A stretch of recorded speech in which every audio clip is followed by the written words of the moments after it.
मर्नको लागि हजार बाटो छ, तर जन्मिनको लागि एउटै बाटो, त्यो हो आमा।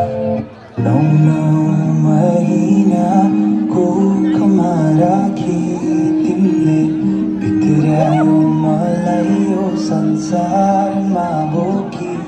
जति कठिन परिस्थिति आए पनि तिमीले हुँदैनौ आमा केही पनि।